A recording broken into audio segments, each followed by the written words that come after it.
శ్రీ గురుభ్యో నమః. శ్రీ మహాగణపతే నమః. వృశ్చిక రాశి వారికి రాబోతున్నటువంటి నెల రోజుల పాటు అంటే జూలై నెలలో ఎలా ఉండబోతుందని చూద్దాం. వృశ్చిక రాశి వారికి రాబోతున్నటువంటి జూలై నెలలో సానుకూలమైనటువంటి ఫలితాలు అనేవి గోచరిస్తూ ఉన్నాయి. శుక్రుడు అనుకూలమైనటువంటి స్థితిలో ఉన్నాడు. ఇది పూర్తి యోగాన్ని ఇవ్వగలుగుతుంది. ముఖ్యంగా వైవాహిక జీవితంలో అడుగుపెట్టడానికి ఎక్కువగా ప్రయత్నాలు అనేవి ఆరంభిస్తారు.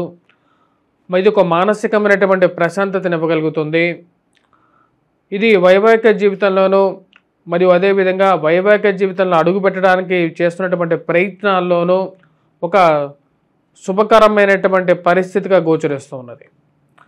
తెలిసినటువంటి బంధువుల ఇళ్లలో వారి యొక్క గృహాల్లో శుభకార్యాలు జరుగుతున్నాయని చెప్పి తెలిసి వాటికి అటెండ్ అవ్వటం అనేది ఒక మంచి మానసికమైనటువంటి ప్రశాంతత ఇవ్వగలుగుతుంది. కుటుంబ సంబంధ బాంధవ్యాలను మెరుగుపరుచుకోవడానికి ఎక్కువగా ప్రయత్నం చేస్తారు. 16వ తారీఖు తర్వాత నుండి కొంచెం సానుకూలమైనటువంటి ఫలితాలు అనేవి ఎక్కువగా గోచరిస్తూ ఉన్నాయి. కుటుంబం అభివృద్ధి దిశలో ప్రయాణం చేయడం మొదలవుతుంది.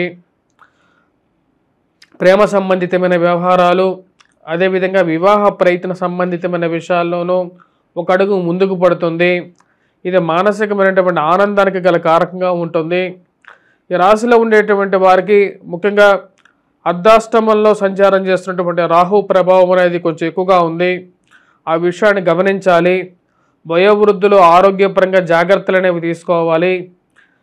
ముఖ్యంగా ఆరోగ్యపరంగా జాగ్రత్తలు, సెల్ఫ్ డ్రైవింగ్ విషయంలోనూ జాగ్రత్తలు అనేవి చాలా ముఖ్యంగా గోచరిస్తూ ఉన్నాయి. ఈ రాశిలో ఉండేటువంటి వారు పిల్లల యొక్క ఎదుగుదలలో వారి యొక్క పిల్లల జీవితంలో ఏ విధంగా సెటిల్ అవుతారో అనేటువంటి ఆలోచన కలుగుతుంది. సంతాన సంబంధితమైన వ్యవహారాల గురించి ఎక్కువగా ఆలోచిస్తూ ఉంటారు. సంతాన విషయంలో పురోభివృద్ధి దిశలో జీవితం ఎప్పుడు మొదలవుతుంది అనే ఆలోచన కలుగుతూ ఉంటుంది.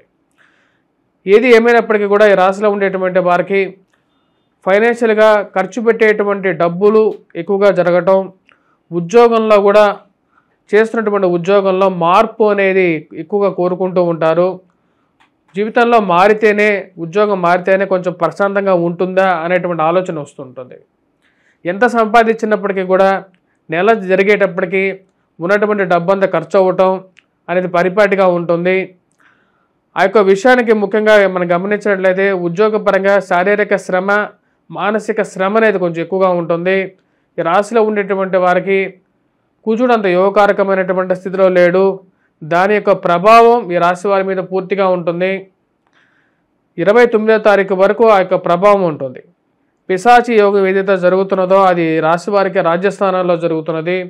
కుజుడు అంత యోగకారకమైనటువంటి స్థానంలో లేడు. దాని యొక్క ప్రభావ రీత్యా మీరు చేస్తున్నటువంటి పనికి సరైనటువంటి గుర్తింపు దొరక్క ఇంకా ఎక్కువగా కష్టపడాల్సినటువంటి పరిస్థితి అనేది గోచరిస్తున్నది. ఎంత కష్టపడినప్పటికీ కూడా ఇంకా కష్టపడాలి అని చెప్పేటువంటి వారే కానీ మిమ్మల్ని ప్రోత్సహించేటువంటి వారు కొంచెం కరువు అవ్వటం, వర్క్ ప్రెషర్ ఎక్కువగా పెరగటం, కుటుంబ భారం కూడా దానికి తగినటువంటి విధంగానే పెరుగుతూ ఉండటం అర్థం కానటువంటి వ్యవహారంగా ఉంటుంది. ఈ కోర్టు వ్యవహార సంబంధితమైన విషయాలు, భూ సంబంధితమైనటువంటి విషయాలు, మధ్యవర్తి పంచాయతీల విషయాలు, ఏవైతే పెండింగ్లో ఉన్నటువంటి కొన్ని సమస్యలు ఏదో విధంగా వాటిని సమయస్ఫూర్తితో ముందుకు జరుపుకుందామని చెప్పి ప్రయత్నం చేస్తారు. కానీ అవి ముందుకు జరగకుండా తలకి మించినటువంటి భారంగా ఉంటుంది. ఈ సమస్యల నుండి ఎప్పుడు నాకు పరిష్కారం దొరుకుతుంది, ఈ భగవంతుడు నాకు ఎప్పుడు పరిష్కారం ఇవ్వగలుగుతాడు అనేటువంటి ఆలోచన కలుగుతూ ఉంటుంది. రాశిలో ఉండేటువంటి వారికి వృత్తిపరంగా, వ్యాపారపరంగా శారీరక శ్రమ అనేది కొంచెం ఎక్కువగా ఉంటుంది. శారీరక శ్రమతో పాటు ఈ యొక్క ఆఫీసెస్లో, కార్యాలయాల్లో మరియు అదేవిధంగా రాజకీయాలు చేసేటువంటి వారి యొక్క కుటిల రాజకీయాలకి మీరు బలిపశువుగా అవుతూ ఉంటారు. మీరు చేసేటువంటి పని నిస్వార్థంగాను కష్టపడి చేస్తూ ఉంటారు. ఎంత కష్టపడి పని చేసినప్పటికీ కూడా వారి యొక్క మీ యొక్క నిస్వార్థమైనటువంటి పనికి తగినటువంటి ఫలితం మీకు రాకపోగా మీ మీదకి తిరిగి ఇటువంటి నీలాప నిందలు చేసేటువంటి వారు ఎక్కువ అవుతూ ఉంటారు. ఇలాంటి నీలాప నిందలు నేను భరించలేనటువంటి పరిస్థితులు ఉన్నప్పటికీ కుటుంబ భారాన్ని ఏదో విధంగా నేను మోయాలి కాబట్టి ఉద్యోగాన్ని మానలేనటువంటి పరిస్థితుల్లో ఉన్నాను అనేటువంటి ఆలోచనలకు రాగలుగుతారు. ఏదో విధంగా కుటుంబ భారాన్ని ముందుకు తీసుకెళ్ళాలి, ఎందుకంటే ఉన్నటువంటి రెస్పాన్సిబిలిటీస్ ఏవైతే ఉన్నాయో ఆ రెస్పాన్సిబిలిటీస్ ఫుల్ఫిల్ చేయాలని చెప్పి ఆలోచనలకు రాగలుగుతారు. రాశిలో ఉండేటువంటి వారు ముఖ్యంగా గ్రహస్థితి రీత్యా రాశిలో ఉండేటువంటి వారికి అర్ధాష్టమంలో ఉన్నటువంటి రాహువు, పంచమంలో ఉన్నటువంటి శని అంత యోగకారకులు గారు. అర్ధాష్టమంలో ఉన్నటువంటి రాహువు శని ఇచ్చినటువంటి ఫలితాన్ని ఇస్తున్నాడు. మరియు అదేవిధంగా శుక్రుడు యోగకారకమైనటువంటి స్థితిలో ఉన్నాడు. ఈ రాశిలో ఉండేటువంటి వారికి 16వ తారీఖున కొంచెం రిలీఫ్ అనేది పొందగలుగుతారు. 16వ తారీఖు నుండి సూర్యగ్రహం మార్పు అనేది 16వ తారీఖున మారుతున్నది భాగ్యస్థానాల్లోకి. అది కొంచెం యోగాన్ని ఇవ్వగలుగుతుంది. అది కొంచెం బెటర్ రిలీఫ్ని ఇవ్వగలుగుతుంది. ముఖ్యంగా వైవాహిక జీవితంలో జీవిత భాగస్వామి ఆరోగ్యం విషయంలోనూ, ఇరుగు పొరుగు సఖ్యత విషయంలోనూ కొంచెం అనుకూలతను ఇవ్వగలుగుతుంది. మళ్ళీ ఫైనాన్షియల్ మొబిలిటీని 16వ తారీఖు నుండి కొంచెం ఇంప్రూవ్మెంట్ చేయగలుగుతుంది. 29వ తారీఖున మారేటువంటి కుజుడు ఎవరైతే ఉన్నారో ఆ కుజగ్రహ మార్పు అనేది కొంచెం యోగాన్ని ఇస్తుంది రాశి వారికి. ఏవైతే కొన్ని డిస్ప్యూట్స్ ఏవైతే ఉన్నాయో, చిన్న చిన్న సమస్యలు ఏవైతే ఉన్నాయో ఆ యొక్క సమస్యలని సూచనప్రాయంగా ఏదో విధంగా మాట్లాడి మధ్యవర్తి ద్వారా పరిష్కరించుకోవాలి. అనవసరమైనటువంటి గొడవలను పెంచుకొని జీవితంలో నలిగిపోకూడదని చెప్పి భావిస్తారు. ఈ రాశిలో ఉండేటువంటి వారికి వైవాహిక జీవితంలో అడుగు పెట్టడానికి ఎక్కువగా ప్రయత్నాలు ఆరంభిస్తారు. వాటిలో సుసాధ్యమైనటువంటి కొన్ని పనులు కూడా సాధ్యంగా జరుగుతూ ఉంటాయి. కుజుడు యొక్క యోగకారకమైనటువంటి స్థితి యోగాన్ని ఇవ్వగలుగుతుంది. ఈ రాశిలో ఉండేటువంటి వారికి ఉద్యోగపరంగా, వ్యాపారపరంగా సానుకూలమైనటువంటి ఫలితాలు 29వ తారీఖు నుండి అంటే నెల చివరికి ఈ రాశి వారికి కొంచెం సామస్యపూర్వకంగా జరుగుతున్నటువంటి కొన్ని విషయాల్లో అనుకూలత అనేది ఎక్కువగా ఉంటుంది.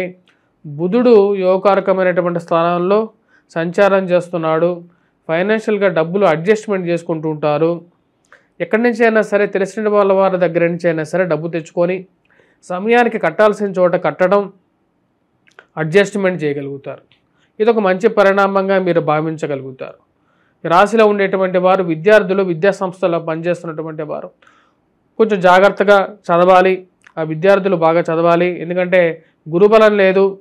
మరియు అదేవిధంగా కుజుడు కూడా ఈ రాశిలో ఉండేటువంటి వారికి రాబోతున్నటువంటి 29వ తారీఖు వరకు కూడా అంత సానుకూలమైనటువంటి ఫలితాలు ఇవ్వట్లేదు. 29వ తారీఖు నుండి అనుకూలమైనటువంటి ఫలితాలు ఇస్తున్నాడు.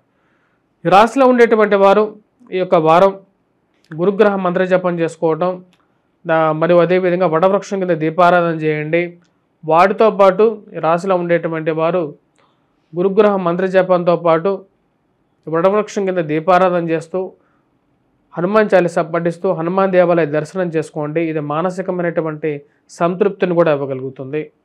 మరియు అదేవిధంగా దుర్గాదేవిని పూజించండి. వయోవృద్ధులు ఆరోగ్యపరంగా కూడా అనుకూలతమైనటువంటి ఫలితాలు పొందగలుగుతారు. స్వస్తి.